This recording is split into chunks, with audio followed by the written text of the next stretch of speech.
বাংলাদেশে আগামী বছরের শুরুতে হতে যাওয়া নির্বাচন কয়েক দশকের মধ্যে সবচেয়ে গুরুত্বপূর্ণ। একটি উজ্জ্বল এবং গণতান্ত্রিক ভবিষ্যতের অভিযাত্রায় বাংলাদেশের পাশে থাকবে যুক্তরাষ্ট্র। বৃহস্পতিবার মার্কিন সিনেটে অনুষ্ঠিত সিনেট বক্তৃতায় কথা বলেছেন ঢাকায় যুক্তরাষ্ট্রের মনোনীত রাষ্ট্রদূত ব্রেন্ট ক্রিস্টেনসেন। অতীত অভিজ্ঞতা থেকে ব্রেন্ট বলেন, বড় প্রতিবেশীদের কারণে বাংলাদেশ প্রাপ্য মনোযোগ পায় না।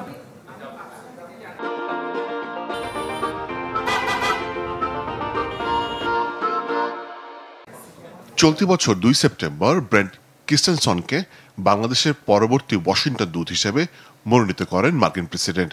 দেশটির নিয়ম অনুযায়ী মনোনয়ন অনুমোদনের জন্য সিনেটে পাঠানো হয়। শুনানি শেষে সিনেট অনুমোদন দিলে নতুন রাষ্ট্রদূতের নিয়োগ আনুষ্ঠানিকভাবে ঘোষণা করা হয়।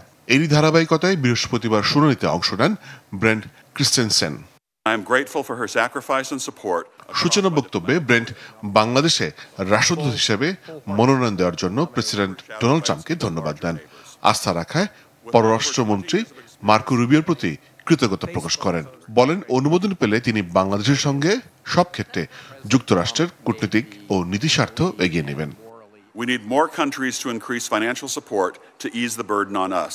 বাংলাদেশে অতীতে দায়িত্ব পালনের প্রসঙ্গ টেনে ব্রেন্ট ক্রিস্টেনসেন বলেন, বড় প্রতিবেশী ছায়া থাকায় বাংলাদেশ প্রায়শই প্রাপ্য মনোযোগ পায় না। আর আসছে নির্বাচন বাংলাদেশের কয়েক দশকের জন্য সবচেয়ে গুরুত্বপূর্ণ। Bangladesh, the 8th most populous country in the world, often does not receive the attention it deserves, as it is overshadowed by its even larger neighbors. Bangladesh is also at a pivotal point. Student-led protests in August 2024 brought down a government that had been in power for 15 years. The people of Bangladesh will go to the polls early next year, the country's most consequential election in decades, to choose a new government and a new path forward. The United States supports Bangladesh in its journey towards a bright and democratic future.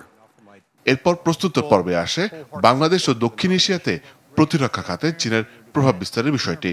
জবাবে ব্রেন্ট বলেন, মিত্রদের সাথে নিয়ে তুলনামূলক সাশ্রয়ী প্রতিরক্ষা সরঞ্জাম দিয়ে বাংলাদেশকে সহায়তা করা হবে। One of the things that we can do through our U.S. military groups is also highlight some of the allied systems that might be more affordable for a country like Bangladesh that may not be able to afford the premier U.S. military systems, as well as encourage their interoperability with other platforms as we conduct additional exercises with them. ব্রেন্ট বলেন, অনুমোদন পেলে বাংলাদেশে ফিরে আসাটা তার জন্য হবে গর্বের। If confirmed, it would be an honor to return to Bangladesh as ambassador. Morshed Hasib, channel 24, Dhaka.